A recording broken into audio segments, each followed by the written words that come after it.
I am excited for my guest today. This guy is, this guy's the real deal. His name is Chris Voss, best-selling author. Chris Voss is the CEO of Black Swan Group and author of the national bestseller, Never Split the Difference. Negotiating as if your life depended on it. And in his case, many times it did, which was, by the way, the book was named one of the 7 best books on negotiation ever. Chris Voss is a 24-year veteran of the FBI. Chris retired, get this, guys, he retired as the leading international kidnapping negotiator, drawing on his experience in high-stakes negotiation.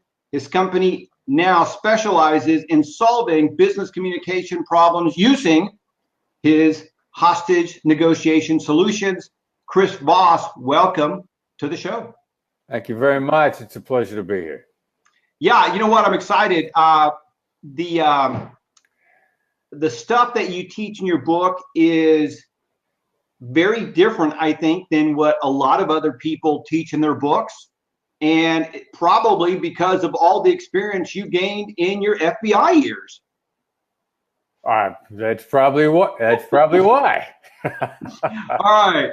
Well, so I want to talk about this real quick because it's one of those myths, and I wanted to get your your thoughts on, and that is the person who starts the negotiation or starts the settlement talks is going to lose. Are you a big proponent of that belief?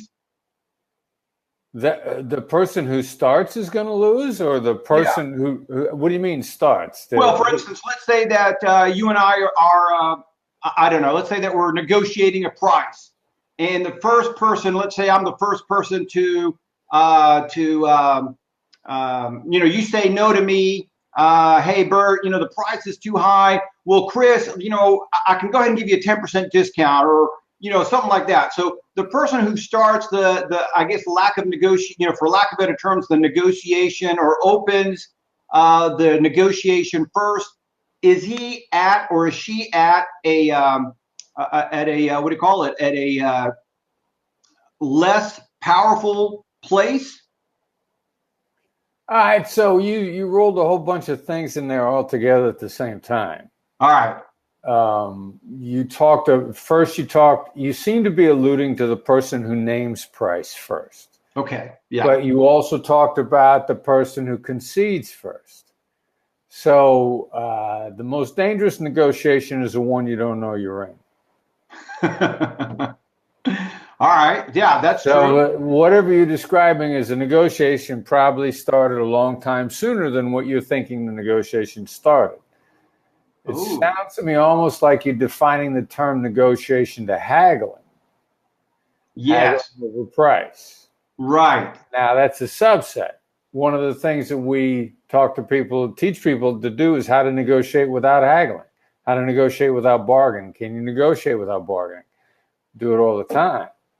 So it's, gets into your definitions and what exactly you're talking about when you say the person who goes first. Gotcha. And I want to back up, and I like what you said there, that the most dangerous negotiation is the one that you don't know you're in. And so it sounds to me that the mindset is that we're always in a negotiation, let's say in a situation where you're doing business, even though maybe it isn't, in a negotiation type environment right now, but, everything seems to be part of that negotiation just from the very get-go is kind of what you're saying. Am I reading that right? Well, yeah, again, it's what your definition of negotiation is and what's the commodity at stake in the negotiation. Now, you're talking about it as if the commodity is money. And the commodity is money as a commodity is often involved. Sure. But it's not always involved. Now, let's pretend like you're a student of my class, all right? Okay. All right, so I'm going to ask you, what commodity you think is always involved in negotiation? Well, it's certainly, I think money's going to be there, and I think ego is going to be there as well. Well, ego is going to be present because ego is part of human emotions. And if you're having a negotiation, I think by definition, we're talking about people talking to each other. But see, the invisible commodity that's always there is time. So, for example, if I would say to you, how much do you want for that magical little circle you've got on the wall behind you? And I'm going to say something like $100. Okay, you got it. Okay. Give it to me. Here you go. Okay. Have you got your money? I see. So, in other words, you're saying you can't give time, you can't negotiate? Have you got your money?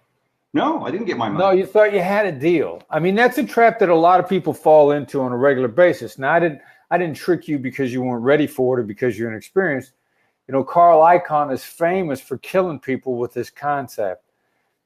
Icahn realized that the negotiation, if money's involved, if you've agreed on a price, is maybe 65% over. But you're going to do what you did. You're going to relax. You think you got the deal. You know, you feel like I gave in at the price. You know, try and get my money out of me. We didn't talk about how you were going to get what you wanted over time. I wanted my thing right away. I said, give it to me now, which you would have had we been face to face. But I said, okay, you know, you're right. We never negotiated a payment plan. I tell you what, I'll give you 50 cents a year. So, yeah, you got to really understand the most dangerous negotiation is the one you don't know you're in. And what's the commodity? And the commodity that's always there is time, but most people only see it as being money. And that's how I'll catch you off guard or how I'll guide you to safety, depending upon where I'm coming from. Do I want to make a great deal with you, or do I want to cut your throat? Now, a lot of people are tempted by the idea of cutting somebody else's throat, but you cut your adversary's throat, pretty soon you don't have any adversaries left. Right. You're left alone on an island. You're going to die alone in the dark. You know, right. You can't survive all by yourself. You got to look out for your counterparts. Yeah. All right. So let's get into this because again, ladies and gentlemen, the book is called "Never Split the Difference: Negotiating as if your life depends on it." Dependent. Again, today's guest is Chris Voss, and so Voss. Chris, I want to start off by talking about. Oh, thank you. There you go. I didn't get my copy. Thank you. And so, but I'm glad you did that. So I want to talk about. Now let's show off a little bit here, huh? Oh, hey, look at that. What is that? Chinese? Japanese? Chinese? Chinese. Ah. Let me give you a little more accent here. A little bit of German, huh? A little Deutschlander. A little Deutsch, you know. We're in 20 countries around the world. Wow. And it sounds like you also do classes or courses because you mentioned having students. Is that right? Yeah. You know, the context that I was thinking when I said having students principally is I used to teach in the MBA program at Georgetown University, also University of Southern California, USC. I don't teach there anymore because we're full-time business negotiation training. So we have clients more these days. Sure. What I was thinking before was what I used to do to my MBA students all the time, you know, because you have to have a name tag because you're going to get credit for attendance. If you don't have a name tag, maybe the instructor doesn't know you're there. So, and I'd sucker them into this all the time. I'd say, how much for your name tag? And I don't know what it is about $100 because you said $100 for that, your dream catcher. That is a dream catcher on your wall. Yes, it is a dream catcher. Yep. You know, you said $100 for that. And a lot of times off the top of their head, interestingly enough, students would say $100 for the name tag. Sure. I'd say, okay, I'd walk up, I'd shake hands, I'd take their name tag and I'd walk away with it. And then they'd realize that they'd gotten stuck. So that was the name tag reference. Where's my $100? Exactly. 50 cents a year. That's a year. All right, so all right, let's talk about becoming the smartest person in the room. This is what do you call it? Again, one of those things that a lot of people in business anyway say, hey, you want to avoid being the smartest person in the room, but in your book, you're doing the opposite. Talk about this. Talk about it. All right. The smartest person in the room is the most emotionally intelligent person in the room. There's some exceptionally high IQ people that have done some exceedingly stupid things. One of my favorites is, the Waco miniseries was on TV. Okay. A number of months ago. There were a lot of really smart people that were David Koresh followers. Yes. There were doctors, there were lawyers, there were a lot of people with exceedingly high IQ. Who do you think was the smartest person at the Waco compound? It had to be Koresh. It had to be Koresh. I mean, all these other smart people are following him. So, it had to be Koresh.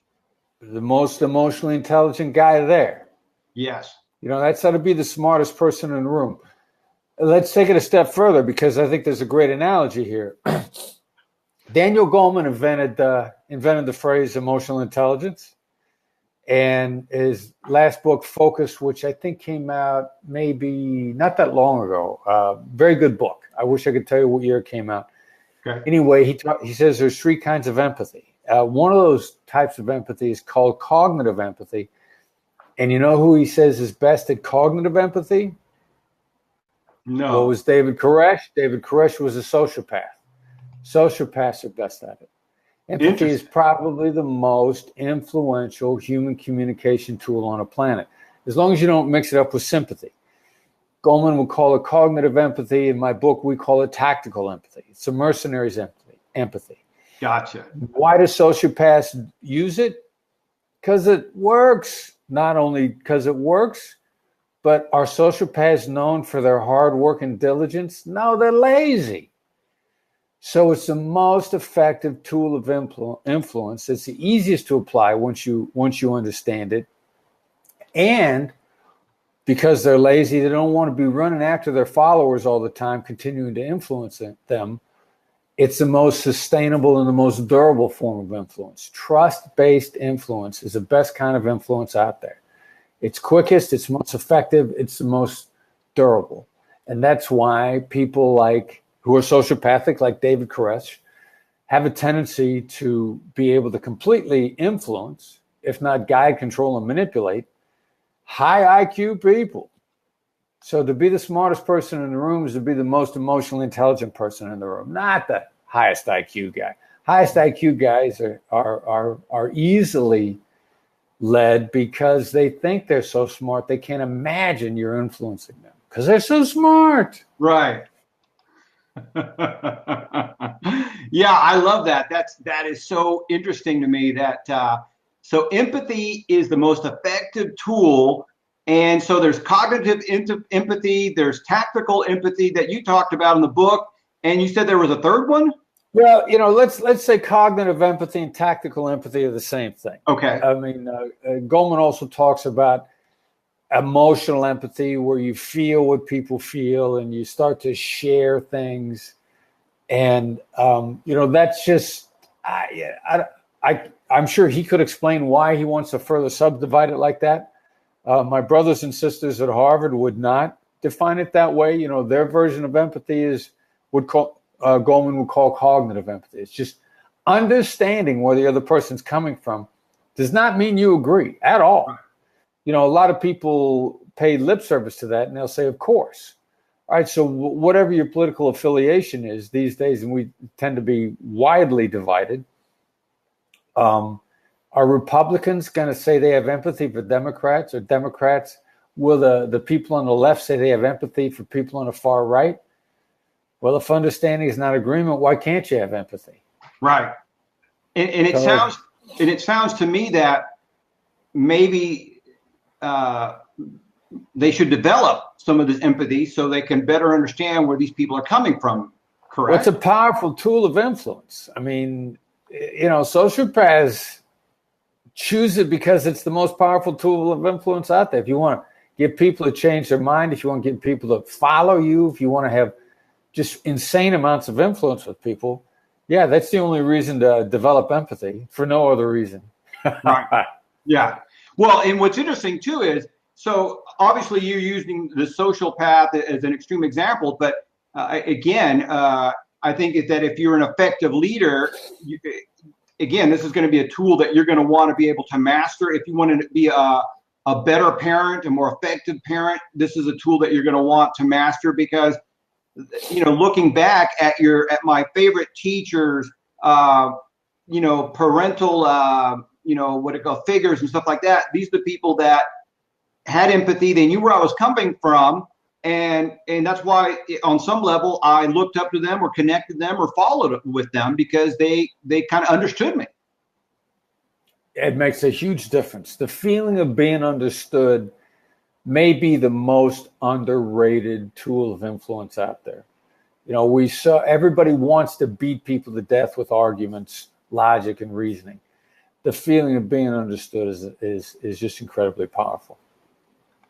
Who was the gentleman? I think it was Stephen Covey, who said, first, what is it? The first thing you want to do is understand, and then be understood, something like that. So he put it as the number one thing of highly effective people is to understand them. Seek first to understand. Now, what does that mean? A lot of people think it means looking at someone saying, I understand. That is not what that means. No. And that might be the worst thing you could possibly do. We like to say, seek first, demonstrate understanding first. Demonstrate understanding first, then be understood.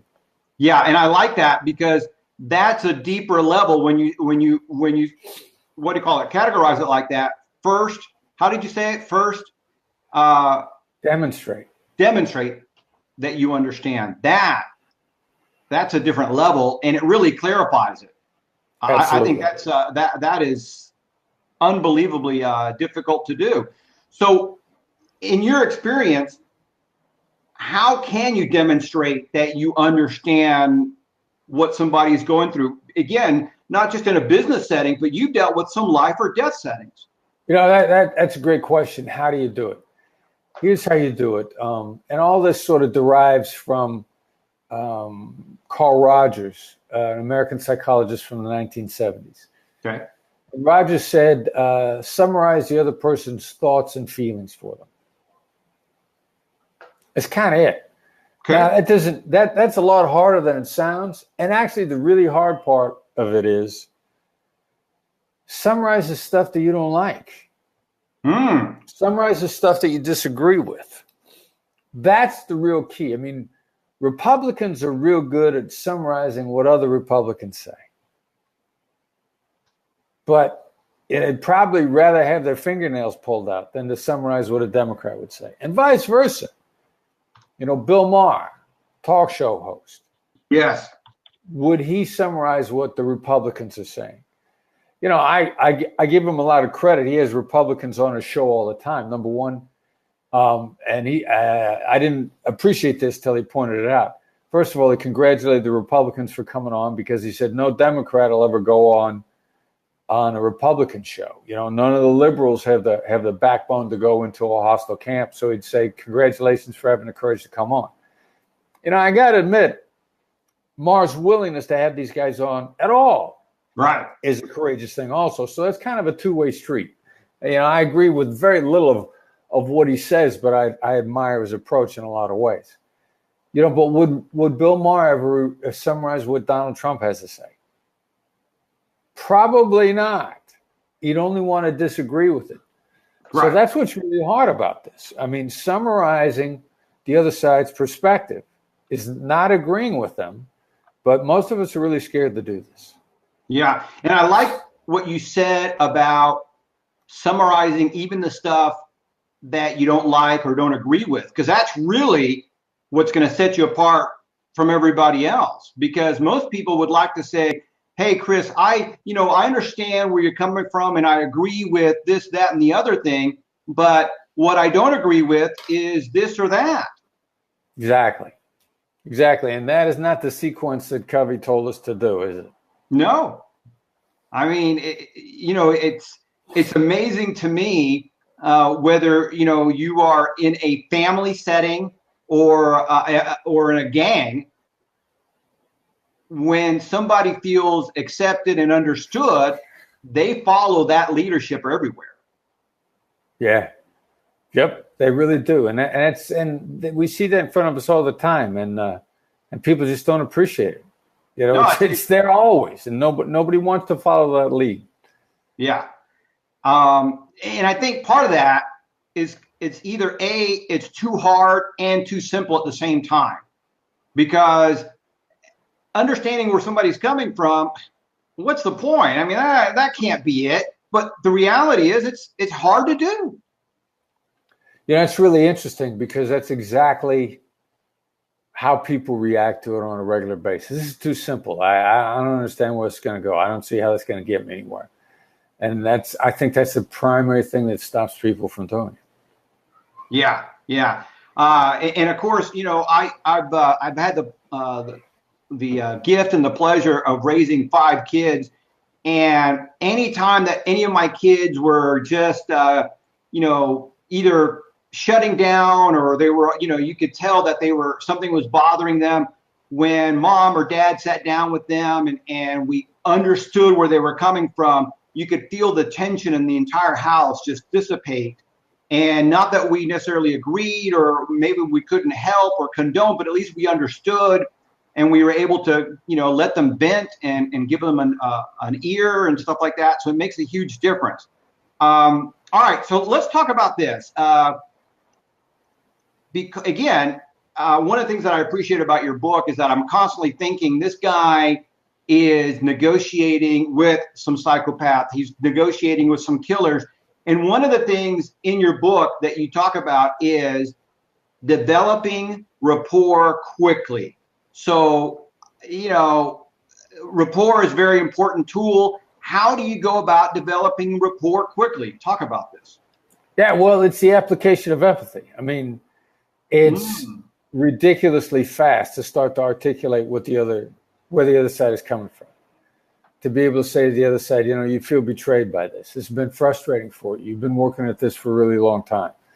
You develop rapport really quickly, first by showing the other side that you see what they see. And what ends up happening, and that takes no time. I mean, in the keynote speeches that I give, I talk a lot about. I was working a kidnapping in Haiti, and I was doing it by the phone. And a 12-year-old boy had gotten kidnapped in Haiti, and he was told that his father was told the FBI was going to help him because the 12-year-old boy was an American citizen, and the FBI helps when American citizens get kidnapped. And I'm sure that when he was told that the FBI was going to help him, he expected within the next 35 seconds for ninjas to be rappelling out of helicopters, and Will Smith and Tommy Lee Jones, Men in Black, showing up at his front door. Right. But what happened was 15 minutes later, he gets a call. He's in Haiti. I'm in Washington, D.C. I call him on the phone, which he is shocked by. Right. And he literally says to me on the phone, "You're in Washington, D.C. How are you going to help me?"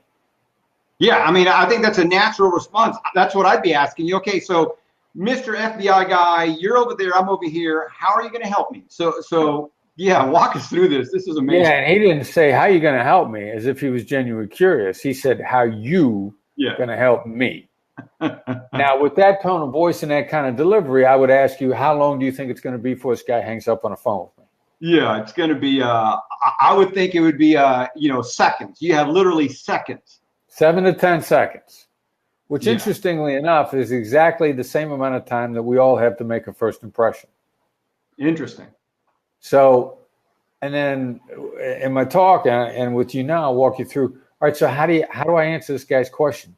You're me. What do you say to him? Yeah, you have to be so careful because you're literally walking. No. Just start telling me what to say. Don't talk about what I have to do. All right, so you're me. What do you say to him? I'm going to say, Mr. Voss, I'm a father of 5. I know exactly how you feel. Really? Your kid got kidnapped, did he? Ah. All right. See, now you're trying to follow Covey's guidance from before, but you just violated the rule, right? Because you said, I know exactly how you. Do you know how I feel? Right. All right. So I'm stuck. I really wouldn't know where to begin in a situation like that. I mean, so I'm All talking right, to this father. let He's me under a teach you. lot of stress. He's very Stop talking. concerned. Go Stop ahead. talking. I'll teach you. All right. Teach me. What's this guy looking at right now? He's looking at the death of his child. All right. So why wouldn't you say that? How's he feel about that? He's scared. How do you imagine he feels? He's got to be freaking scared. Oh, you know what? So he's scared of losing his child. Slow down. Stop. Stay with me now. So say it. You're probably scared to death right now. I like that. What did you just start to say? He's got to be freaking scared of losing his child, right? Right. So that's what you say. What's he looking at? Yeah. So that also goes back to what you said. Articulate. I'm going to teach you how to be a kidnap negotiator. Okay. All right. Stop. Yeah, and the reason why you're veering off on this is because you haven't gotten the practice time in yet. This is a process of building your synaptic connections. Believe it or not, this is neuroscience we're doing right now, and you just haven't built the connections yet. It's only a matter of building the connections. So you start to articulate what the other side's looking at right away, because in a first impression, everybody knows a first impression is important, but they don't understand how it's important. Your first impression, the only thing it has to be is not bad. Your first impression can actually be mediocre. You can get away with a mediocre first impression. You can't get away with a mediocre last impression. Right. So that's point number 1. Point number 2 on first impressions. And this is universally. This isn't just kidnappings, dealing with a father. This is meeting somebody that you want to do business with. This is meeting somebody at a cocktail party. What's the other person looking for from you in a first impression in order for them to want to hear more? They're looking for somebody they can trust. Perfect. Absolutely. The 2 critical issues on first impression are trust and competence. Now, a lot of times understanding what something is understand what it's not. What am I not looking from you in my first impression? In this particular scenario, what am I? But in any scenario. In any scenario, what am I not looking for? I'm not looking for. I'm not looking for a joke. I'm not looking for. You're absolutely on the right track. Now, why would someone tell a joke? They would tell a joke to try to break the ice or break the ice. Exactly. Try to break the ice to try to be likable. Likable. Okay. Try to have fun. Now, likability is probably on the top 10 list. At some point in time, I'm going to want to like you, and likability is a powerful tool. But David Koresh, when he was meeting his followers, he wasn't walking up to him going like, "Hey, did you hear the one about the monk, the imam, and the rabbi that walked into a bar?" There was a movie a long time ago, Animal House, about a fraternity house in the 1960s. Yes. And the president of the fraternity house used to always come up, "Hey, I'm Otto. Damn glad to meet you." Any of that silliness that a lot of people think are necessary for first impressions. David Koresh, when he met people, he'd walk up to them and he'd watch them long enough so that he could demonstrate some understanding as about what they were going through at the moment in time. They're like, in a miniseries, he meets this kid because they're both musicians in a bar. He starts talking to him right away about what it's like to be a musician in a bar. He starts, what's this person looking at, and start to articulate what they're looking at. So this is just human nature interaction. Now, the other thing, getting back to the father in Haiti, what a lot of people think is, all right, so I'm going to demonstrate competence by laying out my resume. And I will tell you the reason why I know that's not the way to do it is because I worked another kidnapping internationally once in the Philippines. First time I was in the Philippines, and I was walked into a room, basically the heads of government were there, and they wanted to know why they should listen to me in any way, shape, or form. Right. Basically, how are you going to help me in another version? How are you going to help us? Why should we listen to you? And I started laying out my resume for them. And at the time, it wasn't a bad resume. It's a little longer now, but I can tell you I was impressed with it. And, FBI agent, New York City Joint Terrorist Task Force, winner of the Attorney General's Award, winner of the FBI Agents Association Award, winner of this, did that.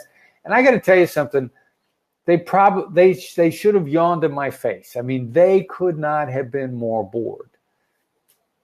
And for me to lay out my resume, I mean, that takes a little bit amount of time. People are, as they say, my glow, my eyes glaze over.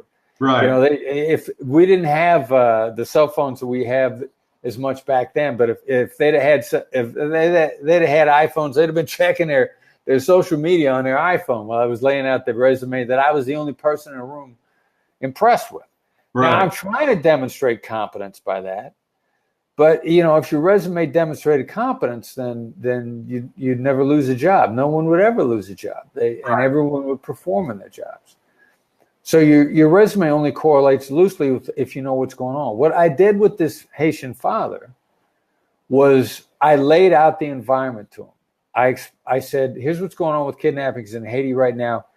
Here's how to handle it.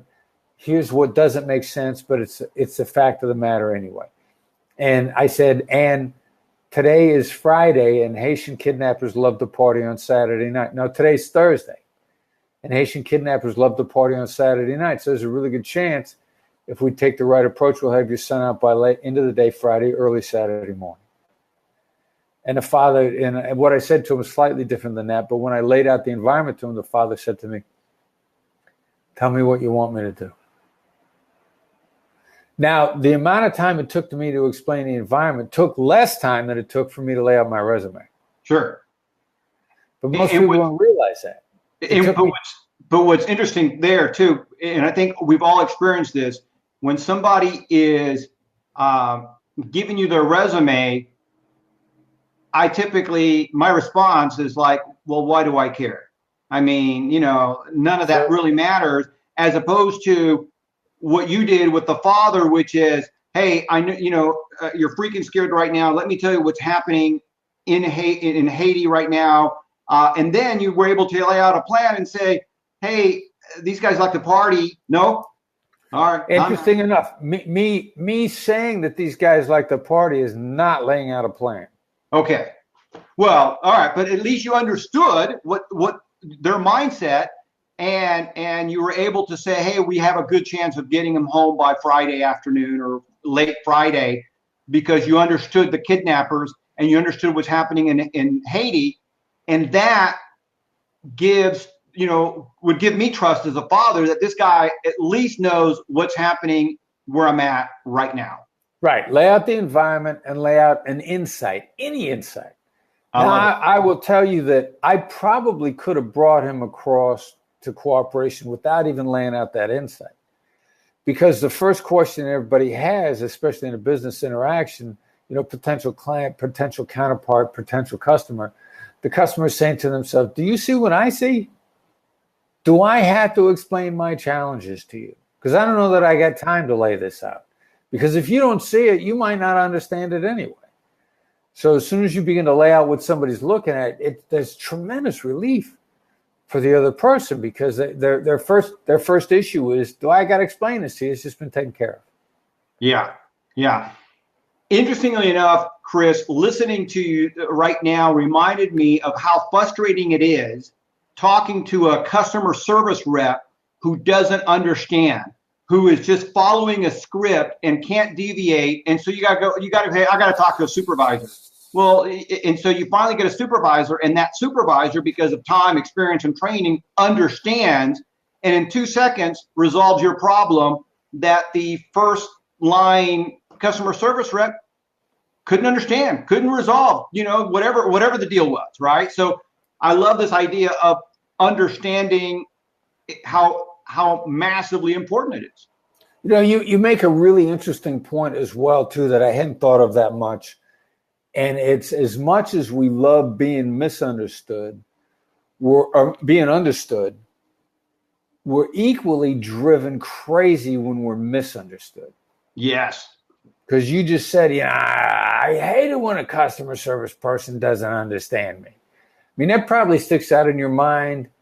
Obviously, you can recall more instances of failing to be understood because they just get burned in your brain on how much you hate them. Yeah, that's it's an amazing thing, and we have to better understand our customers, because when your customer's calling in because stuff isn't working right, you got to quickly build that rapport, and empathy is going to get you there. It's going to get you there. It's absolutely right, and it's going to get you there quickly. That's one of the biggest keys. All right. So is that what you were talking about earlier, developing, that tactical empathy as a way of developing trust?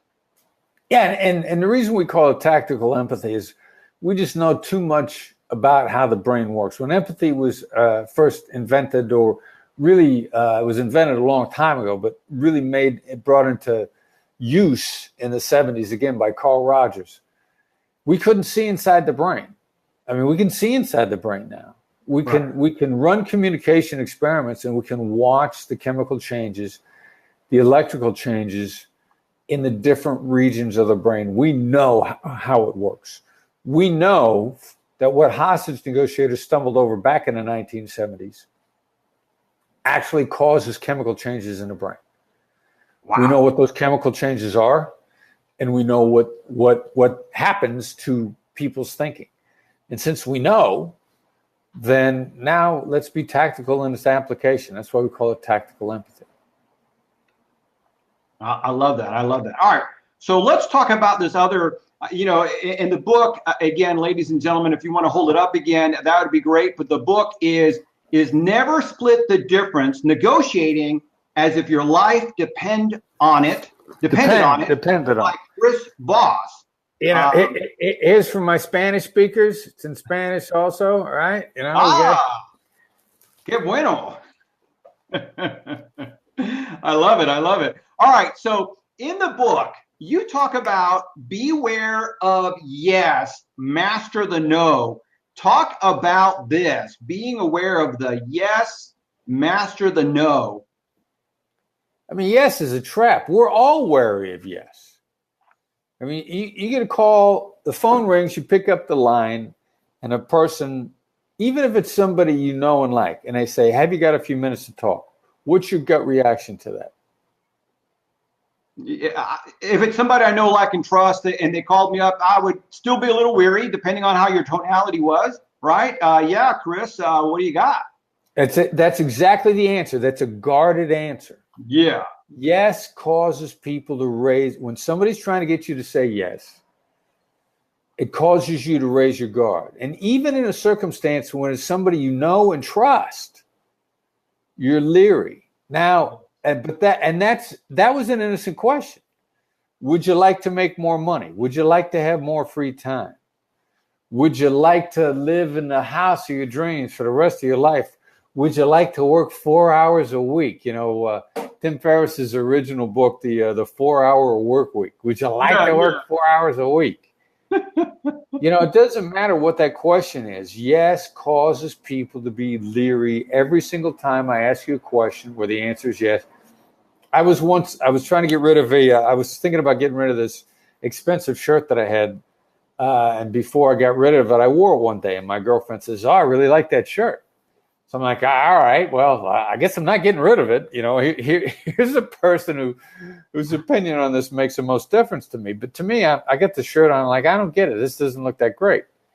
So that night when I was getting ready to either put it back in my closet or donate it to Goodwill, I said to her, so you like this shirt, right? And she literally says to me, if I say yes, what am I letting myself in for? But that's everybody's reaction to yes. And we all react that way. There isn't a human being that I've ever asked, when I said, what's your gut reaction when somebody says, have you got a few minutes to talk? Everybody's guard goes up. That's amazing. But the flip side, everybody calls and asks that question. Unless you've been trained by us to do otherwise. Now, not I nor anybody that works for me, and hopefully nobody that we've trained, but I know none of my employees ever say, have you got a few minutes to talk? Ever. But everybody else does. Sure. Everybody else calls and asks that question when they know how they react when they get asked that question. That's yes, man. That's what happens when you try to get somebody to say yes, their guard goes up. What's wrong with that? Well, first of all, what does it do to your trust and rapport if you're saying things that cause their guard to go up? Sure, it's going to diminish that, right? There's that wall that goes up. The second thing that happens is when you're worried about where this is going, you're distracted. A part of your brain is going like, where's this going? What am I not thinking about? Where's the hook? Those are actual distractions, which means you're not listening. So every time you ask somebody a yes-oriented question, you lose them partially. You cause them to pay attention to you less because they're worried about where it's going, and that means part of their brain is offline trying to calculate where the trap is, which means they're not listening. Right. So their guard is up. Their brain is thinking, where are we going with this?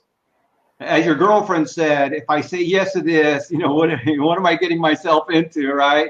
Right. So that's very interesting. All right. So, your employees, if they were going to call me up and not ask, hey, do you have a couple of minutes? How would they start to avoid that kind of yes response? Is now a bad time to talk. Gotcha. Is now a bad time to talk. It's now a bad time, or have I caught you in the middle of something? Perfect. I got an awful lot of salespeople on their first cold call will often say, if it's me calling, say, hi, I'm Chris. I went to Black Swan Group. Have I caught you in the middle of something? Now, immediately, it doesn't matter what their answer to that is, whether it's yes or no, because they're going to immediately say, what's this all about? Yeah. And we now have a very focused conversation. I've actually, with that sort of introduction, removed two things, because you now know I'm Chris. So even though you don't know what it's about, you've got a first name. Right. Secondly, you also know that the company that I'm with. Now and you don't know my last name. Now that's important because last name is clutter. You also don't know my title. That's important also because that's clutter.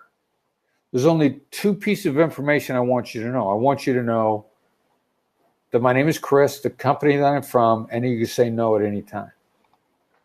Now, that is going to cause you to say, what's this all about? Which a little bit of the trust has already been established. Most salespeople screw up. They call me on the phone. They'll say, hi, can I speak to Chris Voss, please? What do I know and what don't I know immediately from that question? I don't know your first name. Right. I do know this is a sales call. Yeah. And you immediately know that they don't know you, right? Because they would have just said, hey, Chris, this is Bert. Is this exactly.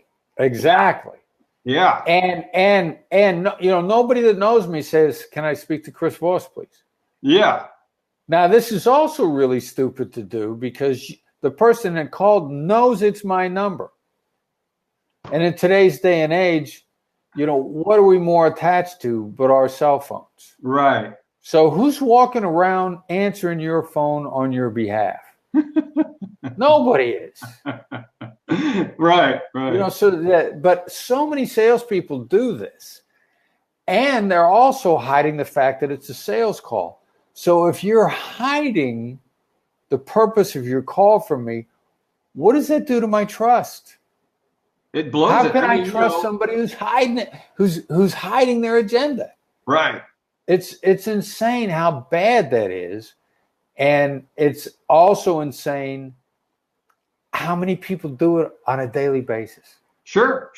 Well, I tell you what's interesting is right there for those individuals who do cold call for a living.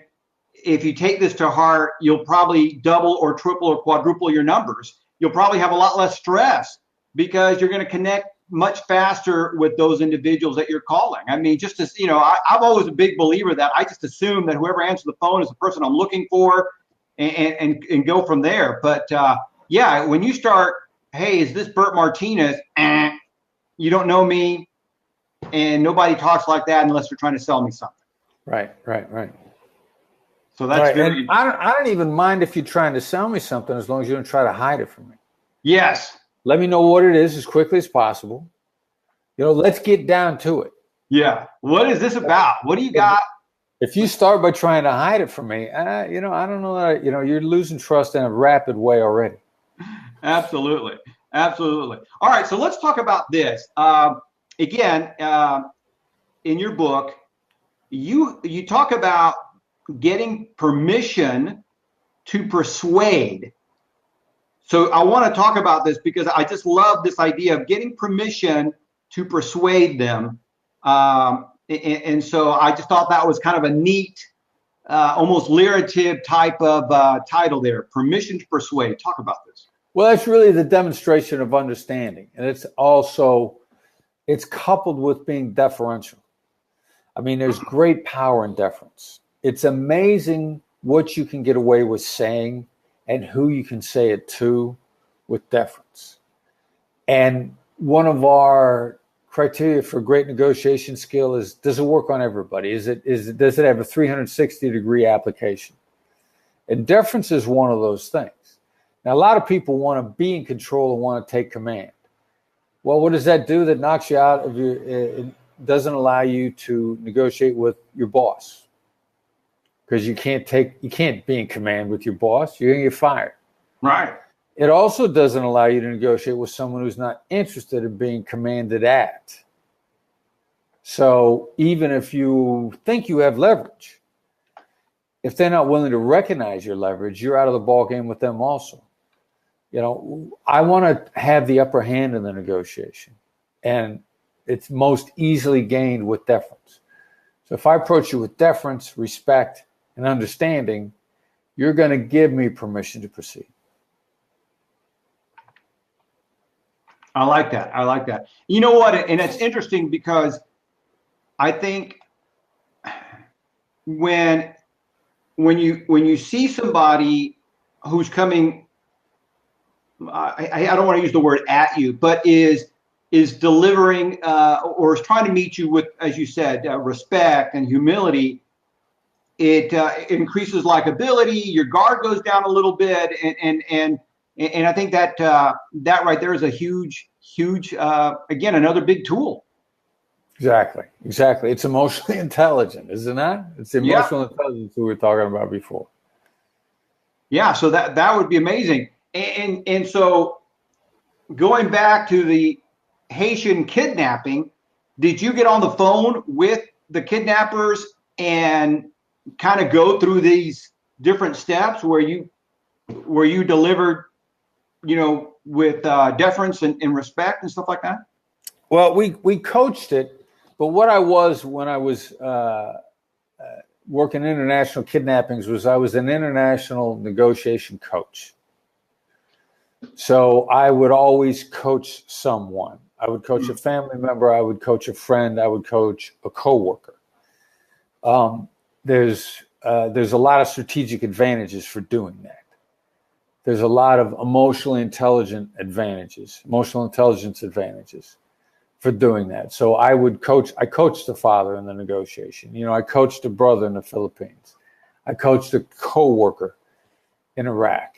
I coached all over the world. So I coached them to apply those same techniques, to develop rapport, to develop a relationship, to gain the upper hand through deference. But I coached them. I didn't do them myself. All right. So gain the upper hand with deference. And so I think that is, again, one of those ahas, that we're having here. It's some of the stuff is, I don't think I've never heard it used in that way at all. So I think that's. So why you want to buy the book, right? Yeah. You want to buy the book, man. That's good. All right. All right, so here I want to get into this because I love this this chapter here. I think the subtitle of the chapter is "Bending Their Reality," or how to reshape what is fair. I think I'm close, but it's something along those lines about reshaping their reality or bending their reality. Talk about this. What is fair? Well, fear of loss bends reality. Fear of loss. Okay. It's Nobel Prize winning behavioral economics from Daniel Kahneman. And he said that a loss stings twice as much as an equivalent gain. So that, that example with losing $5 hurts twice as much as gaining $5. Now there's a double distortion of reality. That's a bend of reality. $5 is $5, right? I mean, how can it be worth a different amount going out of your pocket than it is going into your pocket? But psychologically, and they won the Nobel Prize for this, well, it bends our reality. It's worth twice as much going out of our pocket than it is going in. Now, the interesting thing about prospect theory and this doubling of impact on loss, Professor Kahneman gave an interesting interview that I saw on YouTube where he said, you know what, when my partner and I, Amos Tversky, helped him develop the theory, loss doesn't sting twice as much as gain. It doesn't. It's more like 5 to 7 times as much. Wow. We just lowered the number to 2 because we wanted fewer arguments from our colleagues. Now think about bending reality. 5 to 7 times the distortive effect. 5 to 7 times. That's a huge bend. So how do we apply that in human behavior? How does that help us understand people? People are going to have a distorted view of loss. A fair deal to them is, by definition, not going to be a fair deal to us. They're not even playing games with us. But that $5 that we want from them for our product is going to feel like they gave us $25, not $5. How is that fair? That's a distortion of reality. But we got to wrap our minds around that in order to have influence with other people and to make great deals. We can ignore it, but it's like, can you ignore gravity? Yeah, you can ignore gravity all you want. You jump off that building and you're still going to hit the pavement pretty hard. Yeah.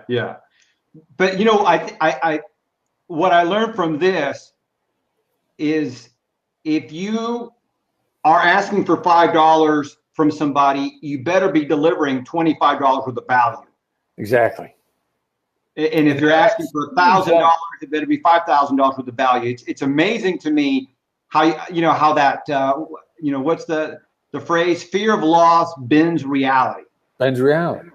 That's and amazing. I had one of my students at Georgetown. It was great that he shared this observation with us because he said, "This is really interesting. This sounds like I was in a sales program, and they told me that to get the sale, we had to demonstrate 9 times value." Which is exactly what you just said. Yeah. No, you might not like it, but you want the sale? That's what you got to do. That's what you got to do.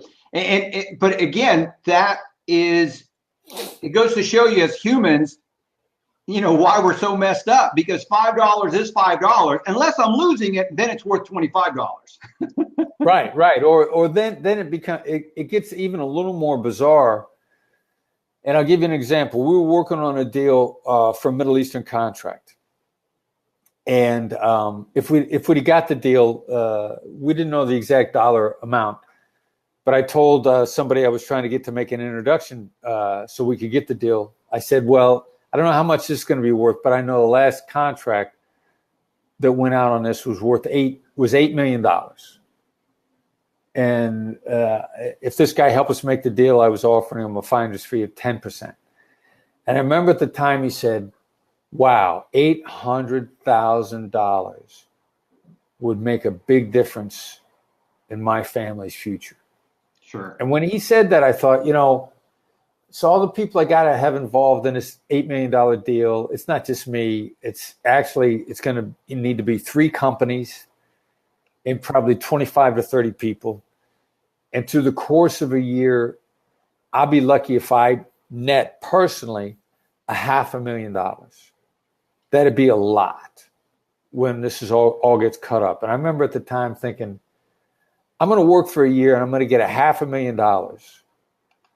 This guy's going to set up a dinner and he's going to get $800,000. And I remember being disgusted at that prospect in that moment. And I remember saying to him at the time, said, you know what, let me get back to you on this. And I went home and I slept on it. I woke up in the morning and I thought, you know, $500,000 for a year's worth of work 2 days ago, I'd have been good with that. It ain't every year that I make $500,000. There have been plenty of years I've made a lot less. As a matter of fact, it's a rare year that I make that much money. 2 days ago, if somebody said, hey, I got a deal for you, you're going to make $500,000 this year, I'd have been ecstatic. I'd have jumped up and down. But then tell me that to get me into this guy's got to work for an hour, and suddenly $500,000, I'm disgusted by it. You know, I wouldn't blow my nose with a contract that was written on for $500,000. How stupid is that? But that's what we do to us with prospect theory and insane and valuations and the definition of fair. And after I slept on it, I called that guy back on the phone. I said, you know what? If you make this happen, you got your $800,000. But I had reacted. And I remember the next day thinking, like, I teach this stuff. I train people on this stuff. And I still fell victim to it when it happened to me. Right. So that's the kind of crazy emotional creatures that we are on this whole sense of loss and sense of fairness. And that's what distorts reality. That's the thing that you asked me about a little bit ago. What bends reality? Our perspective on loss and our perspective on fairness. And if I offered you $500,000 for a year's worth of work, you'd probably take it. But if you found out that all I had to do was 20 minutes of work and I got $800,000 for 20 minutes when you got $500,000, you'd be mad at me. You'd hate me. You'd be angry with me. There may be just a little bit of bitterness. Exactly. All right, brother. How we doing on time? Because I want to tell people how to subscribe to my newsletter. Oh, sure. You know what? Why don't we do that right now? How can they subscribe to your newsletter? Where can they go? All right. So the Black Swan Group's newsletter is called The Edge, and it's free. It's a complimentary newsletter. I had a former colleague at the federal government used to like to say, if it's free, I'll take 3. And it's the gateway to everything we do. It's your avenue to our website. It's how you sign up for our training. It's a short, sweet article that's easy to read. It doesn't make you, it doesn't wear you out. It's a great tee up for your negotiation once a week refresher course that'll take you 5 minutes, no more. Subscribe to it by sending a text. Have the text say FBI empathy, all one word. Don't let your spell check put a space between FBI and empathy. Text the word FBI empathy to the number 22828, and that's 22828. You get a dialog box response back, so you can sign right up for the newsletter. It'll sign you up. The website happens to be blackswanltd.com, which you can do the same thing. If for some reason your text to sign up function doesn't work, go to the website blackswanltd.com. Sign up. We got a lot of free stuff on there that you can use to be a better negotiator. Take advantage of all the free content that we have. I love it. I love it. And just real quick, it's FBI Empathy 2228? 22828. 22828. 22828. 22828. Yes. All right. And make sure that FBI empathy is all one word. Can't have a space in there. Cannot have. And so you're just going to text FBI empathy. You're going to text it to, oh my heck. Come on, dude. Let's go. Let's get this stuff right. There we go. Here it is. FBI empathy text 22828. You guys can do that now. As you're watching the show, you can do it at any time. And man, I wish we would have done it at the beginning of the show, in the middle of the show, and stuff like that. That would have been great. But either way, there it is. FBI empathy, text it to 22828. All right, listen, I know we're getting short on time. I wanted to ask you this. The illusion of control. You talk about this in chapter 7 of the book, the illusion of control. And I also want to wrap up with, as far as getting your price. So talk real quick about the illusion of control, and then let's wrap up with the price deal. It's principally by being deferential. Okay. Your deferential approach, your deferential tone of voice is going to establish illusion of control. Secondarily, you want to limit your questions to what and how questions. They're the most deferential. You're going to want to get out of yes questions. I mean, every time you ask a yes-oriented question that's designed, they call the yes momentum, they call it tie downs. They talk about tiny little commitments. That's taking control away from people. I mean, if I could, I would pull out someone's fingernails every time they ask a yes question. It's that bad. It's that bad. I love it. Get out of yes questions. Because, what's interesting is, in the world of salesology, that's what you're trying to do. It's all about getting control and asking questions so you can stay in control. But by doing it with humility and respect, you can have control without offending or encroaching on somebody else's control. You don't want to have control. Do not have control. Have the upper hand. But don't try to have control. Gotcha. Control destroys. If I try to control you, I want to control you. How are you going to feel? I don't think you're going to like it. You're not going to like it. It's going to destroy rapport. It's going to destroy trust. Exactly.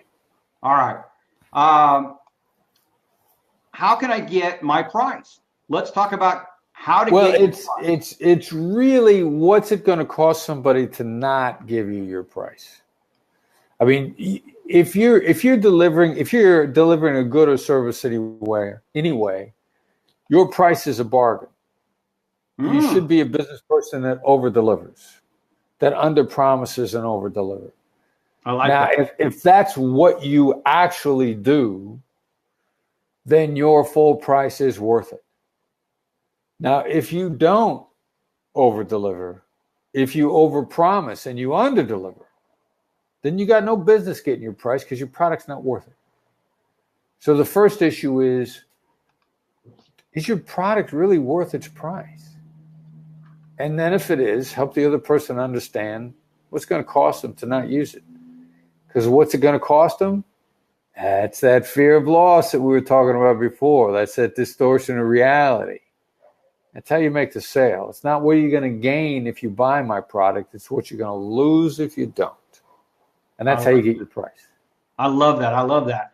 Yeah. So, it goes back to understanding your customer. And if you really understand your customer, you know what they're looking for and what they're maybe currently losing now, right? So if they're staying up late at night worrying about their kids, they will gladly pay your price if you can give them that peace of mind, if they can stop worrying about their kids so much or something along those lines or whatever it is. But I like that. Real quick, I want to pop this up here one more time. If for whatever reason you can't text, you can go and check out Chris Voss and his team at his website, which is blackswanltd.com, blackswanltd.com. And you can also go to you can text FBI empathy, and you text it to 22822. 22828. 22828. There we go. Got it. Nicely done. 22828. 22828. Chris, I want to thank you so much for stopping by. I appreciate it. The book, everybody should have this book if they're in business, if they have a family, if they just want to get better results at work. It's called Never Split the Difference, Negotiating as If Your Life Depended on It, by Chris Voss. Chris Voss, thank you so much for stopping by today. Thanks, Bert. My pleasure. Have a phenomenal day. You too, man.